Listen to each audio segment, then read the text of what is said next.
there's a new generation of robots coming. You may have robots that are cooking for you. As people need to repair their bodies, we'll have living solutions. Quite simply, we grow bones using stem cells. It will be a standard of living not based on a 5-day work week, but based on a 3-day work week. The world is about learning to do better every single day. And these are not just crazy ideas anymore that you find in science fiction movies, but these are developments that are happening. We're growing bones to help people live better lives. Manufacturers and food and things like that are going to be so cheap, you're going to live really well, and you're going to be able to do the sorts of things you really like to do. I don't know about you, but I think that's pretty amazing. Robots in every household. 3-day work weeks. I actually thought Bruce Greenwald already worked a 3-day work week. And regenerating the human body was actually a business plan called EpiBone from entrepreneurial finance class. Those are just a few predictions of what the world based on our community is going to look like. This is a great occasion for us. A centennial is a time to take stock. And tonight is not just, or even particularly, about being a birthday party. To me, and I hope to you, it's about something a lot bigger. It's about reflecting on the impact that this incredible community, all of us together, has had and continues to have on the world of business. Probably won't come as a huge surprise to you, but there are a lot of success stories to tell. After all, since 1916, Columbia Business School has been at the center of shaping business. So tonight, what I thought I would do is just share a few of my favorite stories with you, and then come to something more important, which is the big question of what's next. Improving, defining, redefining, making the world a better place. That's what this community, that's what we do best.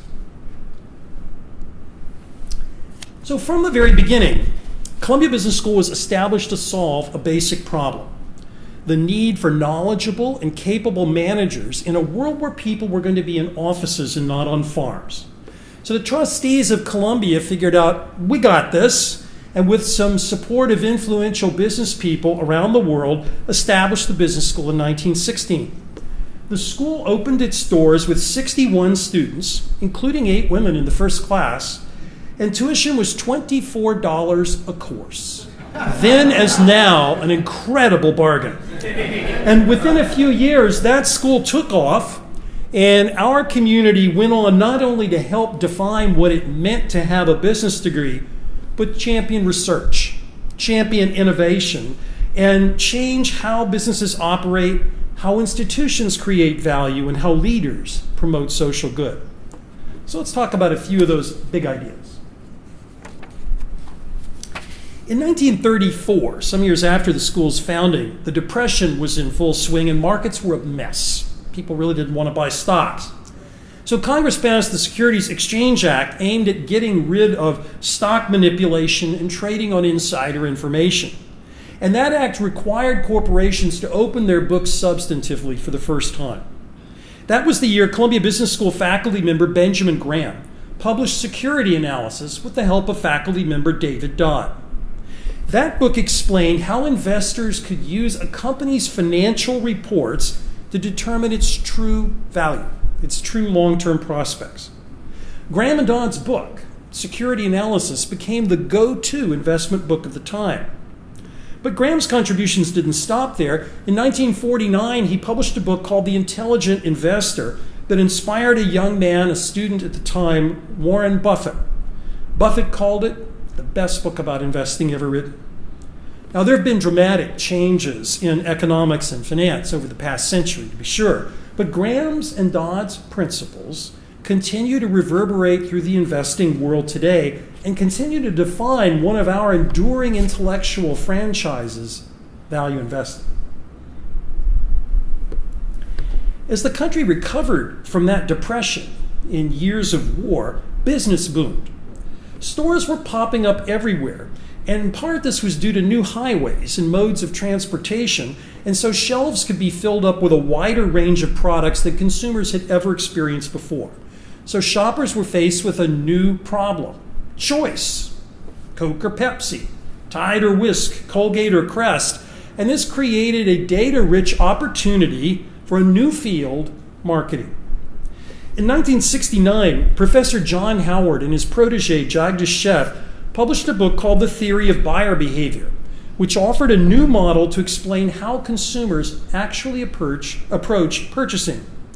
The model formalized the psychology and the economics of consumerism for the first time and became so influential that Howard was known as the father of buyer behavior research. Now, it's certainly true that the practice of marketing has changed a lot over the ensuing 50 years, but that model continues to be taught in business schools to this day.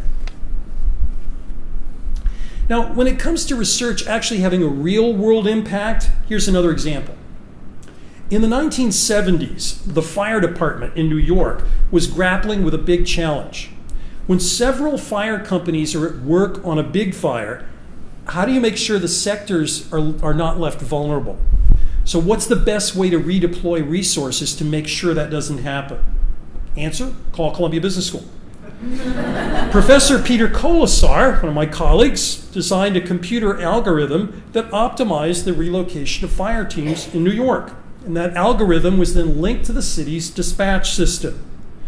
They provided an immediate way to monitor and to redeploy fire department resources in response to any scenario. That model was so effective that the fire department has relied on it in the most extreme events in New York, including September 11th, 2001, and continues to use it to this day. Now, from the beginning, there was supposed to be something very special about Columbia Business School. Its influence was intended to be global, to be far beyond New York. And throughout its history, the school has contributed new ideas to the global marketplace, as well as defining new opportunities. But at the same time, when the school was founded, most businesses were actually focused on markets inside their own countries. Over the years, though, innovations in technology and travel actually allowed businesses to quickly expand beyond their borders. So a developing global economy required a new understanding, a new curriculum focused on market infrastructures and cultural differences across countries. Columbia Business School was first among its peers to rise to this challenge by incorporating the world economy and international business throughout its curriculum. That commitment took on a much bigger meaning when Jerry Chazen, who was in our class of 1950, endowed the Jerome Chazen Institute of Global Business in 1991. Over the past century, our community has helped explain signature business events on the world stage, such as the liberalization of emerging markets, how globalization can be a force for good in the world, and frankly, what challenges it poses. So take that, Donald Trump. Now, as you can see, the Columbia community has helped shape business as we know it today. Our innovations have stood the test of time, as have so many others from the community that time doesn't allow me to talk with you about, in private equity or not-for-profit management, social enterprise, real estate, to name others. But all of these share the same DNA, an entrepreneurial mindset. So I just wanted to share with you a few stories of how some exceptional people are using this mindset to create impact right now. You know, when it comes to ensuring that kids have safe and reliable foods, Shazi Visram, who was class of 2004, doesn't just think outside the box. She thinks outside the jar. She was responding to a lack of healthy options in the traditional baby food aisle and pitched an idea for a premium organic baby food in the school's outrageous business plan competition. Today, her company, Happy Family, is the leading brand in that area, offering healthy alternatives and eco-friendly packaging. A very, very big deal. In 2007, Cyrus Masumi, class of 2003, spent 4 days searching for a doctor when he really needed one. And he realized, gosh, there has to be a faster, easier way to make this match. And that's how ZocDoc was born. Today, millions of patients across the United States use the free online service to find nearby doctors or dentists, read reviews, check availability, and schedule appointments. Thanks to ZocDoc, healthcare has become easier and more efficient. Now, I suspect every one of you, if you think about it, has encountered the Lotta Group and its products. Behind this massive company's portfolio of 50 firms is a member of Columbia's class of 1981, Dongbin Shin. He oversees a vast company that his father founded in 1948 as a modest chewing gum manufacturer. Under Shin's leadership, the Lotta Group has expanded into industries and markets including financial services, entertainment, and hotels, and with the Lotta World Tower soon to be completed as the tallest building in Korea, it's literally reaching new heights. These alumni have had an impact because of an entrepreneurial mindset. Entrepreneurship is a theme that I have long had for Columbia. It captures what we do as students, as faculty, as alumni, and by that I mean just identifying and capturing opportunity. Here's some ways we're helping out. We recently launched the Columbia Startup Lab, which is a co-working incubator space in a WeWork facility downtown. That space allows Columbia entrepreneurs from the business school, from engineering, from medicine, other parts of the university to interact and learn from each other and work with our faculty.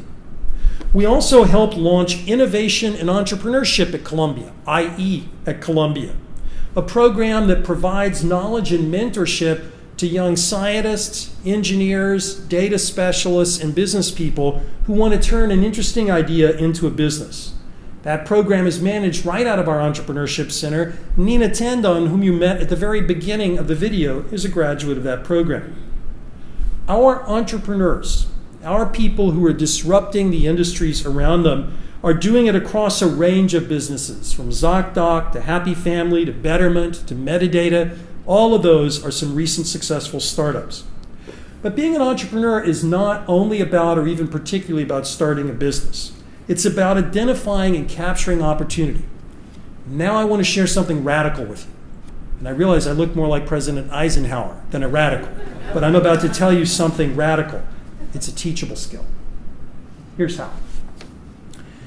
Our location in New York, both physically being there and metaphorically connected to a global services alumni network, provides unprecedented access for our students to influential business leaders. To build on this example, we've introduced a suite of immersion courses that provide students the opportunity to meet with their faculty, with senior level leaders at major companies, discussing strategies and problems and challenges in real time. Meeting with those executives on site in New York and at Columbia, students have the opportunity to see the theories they learn in class almost immediately put into practice. We've also been doing a lot of work with educational opportunities that are presented by changes in technology, including moving a portion of the academic experience online. To us, it's not either or, online or face-to-face. It's both and. We think of these as complements. Also in our executive education business, we have a wide range of online products that are very commercially successful in topics ranging from finance and accounting to even subjects like leadership and the meaning of life, if you can believe it. Now, these are just a handful of the innovations that we all, you, we, together, are exploring to help our community reach its potential.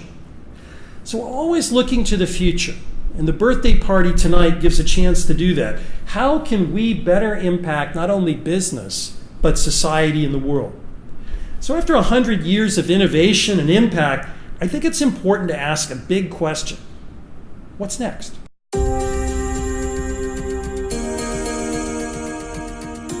Disruptions are going to take place across the boards in every industry. There's not going to be one solution. There are going to be many solutions. You're going to see a lot more global investment, even more so than we see today. In the more competitive environment, people are going to need MBAs and advanced degrees. I do think that you'll see quite a bit of change around energy, how it's consumed, how it's produced. You'll see emphasis around personal medicine, the use of personal data. I think technology is going to advance in remarkable ways that will allow us to be able to track our body's responses to what we're doing on a daily basis. I think our students are going to be looking at issues of income inequality. I think they're going to be looking at skills gap. I also think there are going to be more generations in the workforce at the same time. If you look 50, especially 100 years from now, it will be like science fiction. I think the ability to use the resources that are off our planet will become more viable. You wake up in the morning, you brush your teeth, you go to the bathroom, your connected toilet and your connected toothbrush will communicate with an AI environment that will analyze your health readings. We're going to have things that I can't dream of, but just go back 100 years and see what's happened and then allow for the fact that there's an acceleration factor going on. I think, as you can see, the kind of leaders, innovators you just saw in our community is pretty remarkable. I think the future is even brighter than that great past. And we all will play a big part in it. But there's something interesting. Over the next few years, let's say call it a decade, I think management education is about to undergo a dramatic shift. There are only going to be a handful of top schools left. If by that you mean capable of attracting the best young men and women on the planet to our place, have a big global reach, and highly research-intensive faculty. We will absolutely be among that very small group of schools, and it has to do with the strategy that we've been pursuing of capturing what we do well in the university, theory and ideas, and bringing it very close to the practical world around us for a two-way conversation. That plan builds on our greatest strength, our location at the center of business. Columbia can and will be an industry leader in building connections, thanks in part to the global impact of an extraordinary network. Your network. You. In all of this, world-class programs and faculty and students and alumni need world-class facilities. The two new buildings we're building on the new Manhattanville campus are designed to help us not only have better space, but to develop social intelligence skills, strengthen networks among students, among faculty and alumni, and integrate cutting-edge technology more. That future would simply not have been possible without the generous support of so many people in our community, and the contributions from alumni have really helped secure our school's place in history and provide that next foundation. If you're wondering, gosh, did he just ask me for money? Well, yeah. Now, as you leave here tonight, I want you to remember something simple. Columbia Business School has always been defined by you. People who spend 2 short years with us and then a whole lifetime going out and changing business and changing the world. It's your talents, it's your innovations, your aspirations, your dedication is what lets me know that the future's bright. It's a treat for all of us on staff to be with you tonight, and I would encourage you to go visit our Centennial website, which has a lot of information about what's been going on this tour, because tonight is part of a roadshow literally all over the world. My last stop was in Tokyo, that we're hosting to bring together the community. Now, I have something special to share with you. In each city, I've learned something from Barack Obama, don't think I've not, and it's selfies. So in each city, we're taking a photo that will be almost immediately posted. You can check yourselves out. So we'll do a couple because you guys are sitting over here and I don't want you to feel left out. So, okay, I need some smiles, folks. Let's do another one, make sure we got everybody on this side. Okay, you guys can't get left out here. I don't want you to feel that way.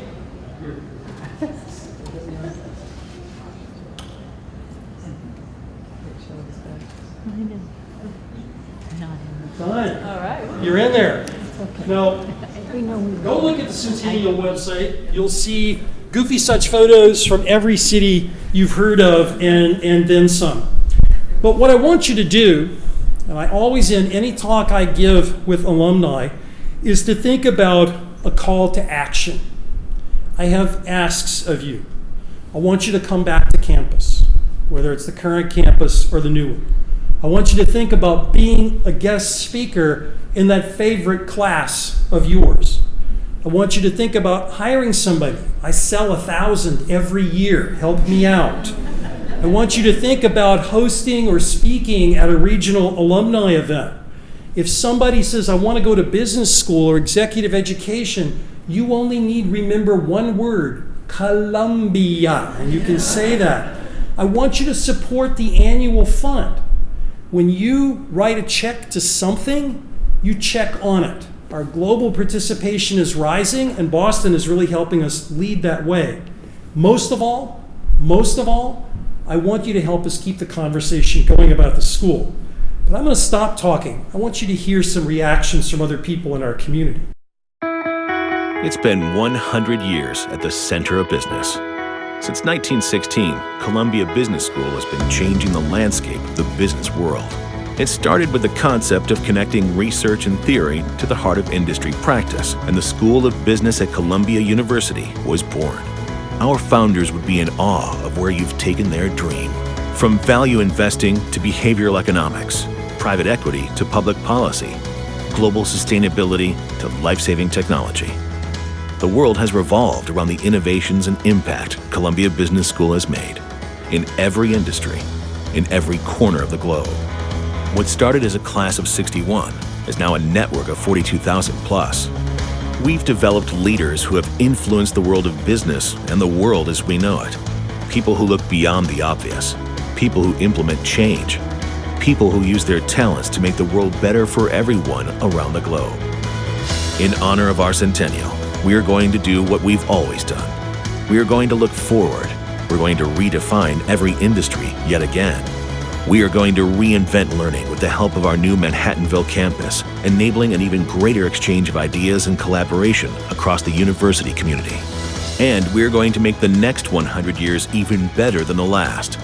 The magnitude of what we've accomplished in this century is just a springboard. The next 100 years will be much more dynamic than the last 100 years. When we talk about the world is small, the world will be really small then. We have to value what we've learned in the past in order for the future to be successful.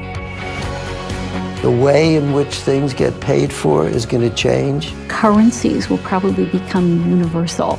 Social innovations that will enable us to address two major challenges we have: inequality and climate change. Global warming is going to change permafrost in Siberia into beautiful tillable soil. Kids are going to think that driving a car that requires fuel and gas is such a thing of the past. Jetpacks and hover cars are a lot sooner than 100 years. Managers are really going to have to be able not only to manage human intelligence or artificial intelligence. The field of regenerative medicine is just going to explode over the next 100 years. I see a future where business is deeply connected with social mission and personal mission. What you're going to see is that the jobs that people actually do are, by any traditional standard, much more rewarding.